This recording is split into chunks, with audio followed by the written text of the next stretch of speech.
Hare Krishna. So let's start.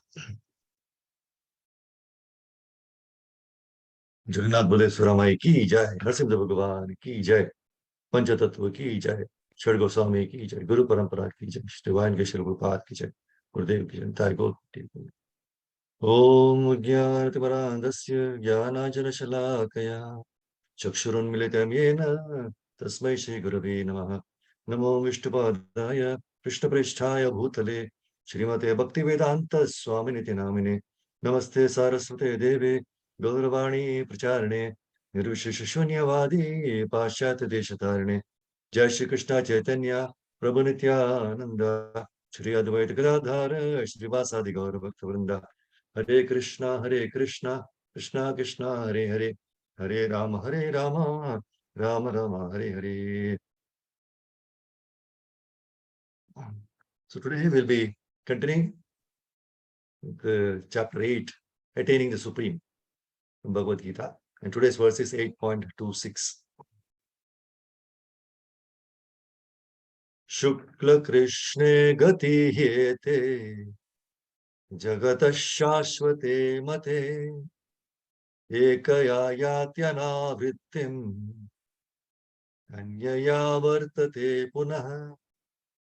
Shukla Krishne gati hyete जगतः शाश्वते मते एकया यात्यनावृत्तिम् अन्यया वर्तते पुनः.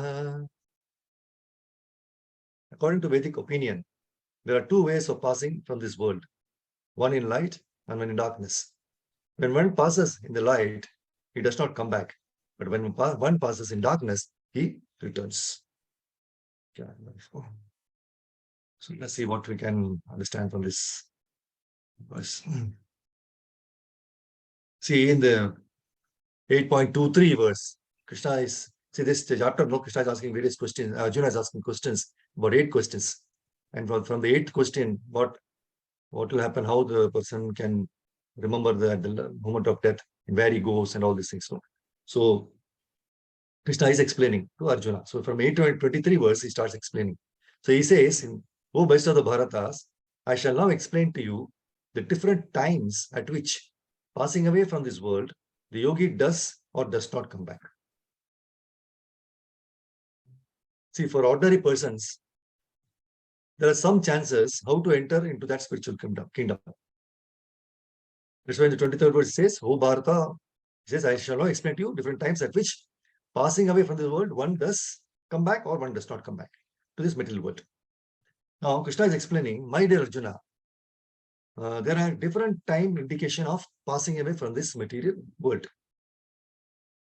Yatra kale, the time.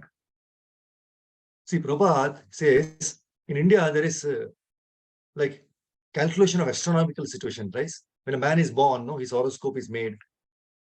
So when a man dies, how does he go? Where is he going? What is his situation? By astronomical calculation also, they can see that. So Krishna, he is confirming here that yatra kale tu anavrittim. See, if at some particular time, if any particular time I leave this body, then I may be liberated. That means, once you are liberated, means there is no more birth in this material world. Similarly, if I die at a particular moment, I'll have to come back again in this material world. See, it's all by chance, accidentally, or some way or the other, right? But Prabhupada says, but for the devotee, there is no such chance. Means he surely is going back to him because he is a devotee. So Krishna says, now whatever state of being one remembers when he quits his body, that state he will attain without fail. The devotee is always Krishna in Krishna consciousness. So there is no question of chance. He does not give any chance to think otherwise, right? So therefore he is guaranteed. But for others, there are some chances that in a particular moment, if he dies, if he leaves his body, then he can enter the spiritual kingdom. That's why in the 24th verse, 8.24 says, those who know the Supreme Brahman pass away from the world during the influence of the fiery god in the light at an auspicious moment. during the fortnight of the moon, and the 6 months when the sun travels in the north. See, the sun's movements are different. 6 months on the northern side and 6 months on the southern side. Now, currently it is the northern side, Uttarayan, right? The sun is also moving according to Vedic calculation. And in Srimad Bhagavatam, we get information the sun is in the center of the universe. And it is also moving. As all the other planets are also moving. The sun is also moving. And the movement, it is calculated that it is 16,000 miles per second. The sun's movement is like that. So we can see the sun's movement, right? Northern side and southern side. So when a person dies during this movement of the sun on the northern side, then he can attain liberation. That's why Krishna says in Bhagavad Gita 8.25, the mystic who passes away from this world during the smoke, the next verse is, that is when he passes on the northern side, the light, right? He gets liberation, goes back. He doesn't come back to the material world. But in the 25th verse, he says, the mystic who passes away from this world during the smoke, the night, the moonlight fortnight, or in the 6 months when the sun passes to the south, or who reaches a moon planet, again comes back to the material world. And if somebody dies at night and in cloud, now it's the season during the 6 months when the sun is on the southern side. That means the yogi, the person who dies in that particular time, he comes back again to this material world. So now the current verse, 26th verse, which we just recited, where he says, according to the Vedas, there are two ways of passing from this world, one in light and one in darkness.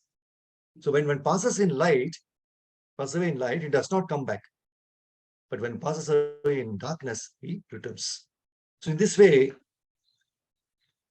either this side or that side, it is accidental, right? Nobody can say when I'm going to die. So it is simply accidental.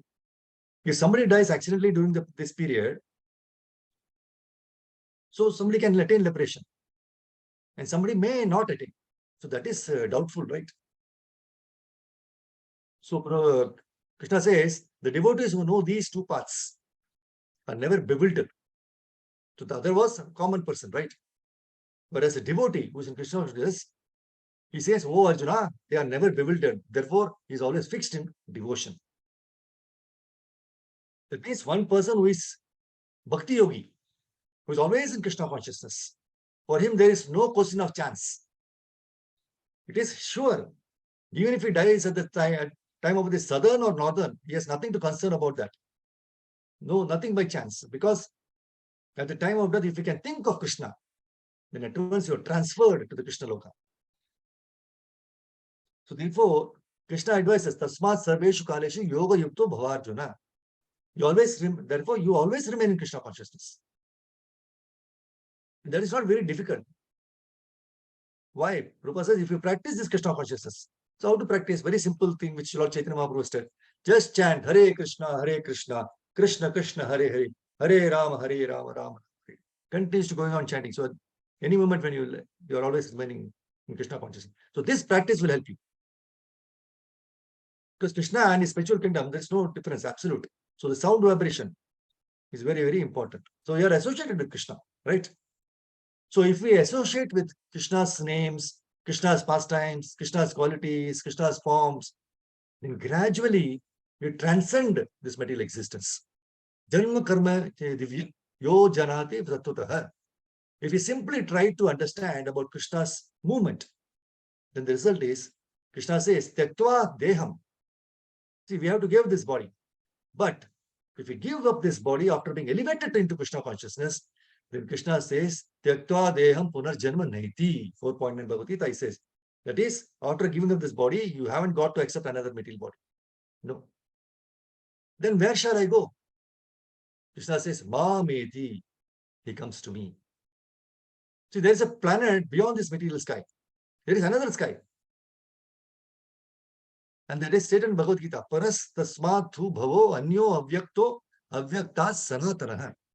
That is the 20th verse in this chapter. There is another sky which is eternal, whereas this sky is temporary. See, just like your body, See, anything in this material body, anything in this material body, they are temporary.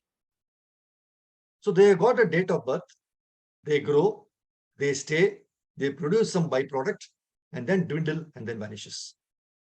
So that is material nature. But there is another nature which is called spiritual nature.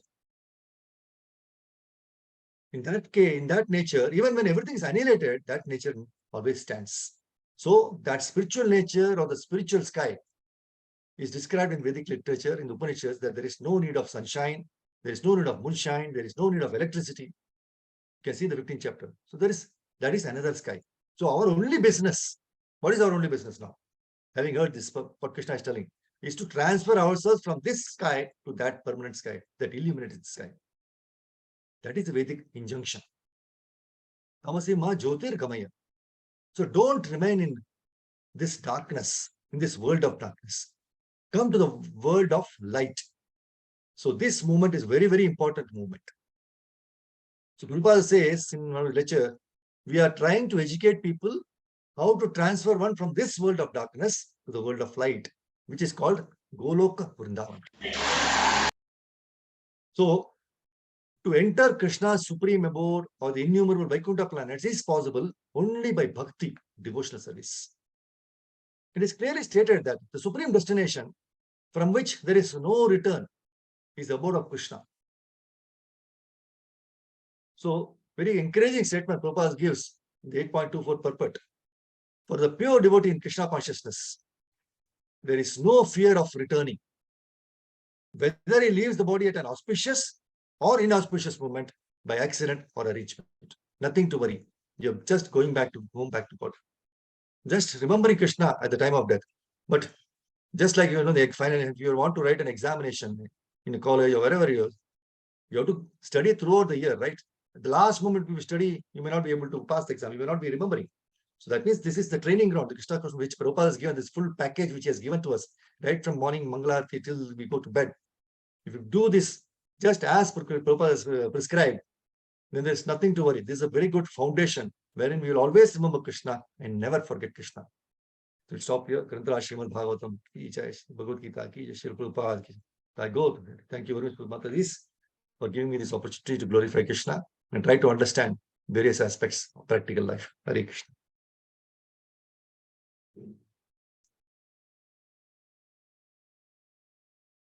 Hare Krishna, Prabhuji.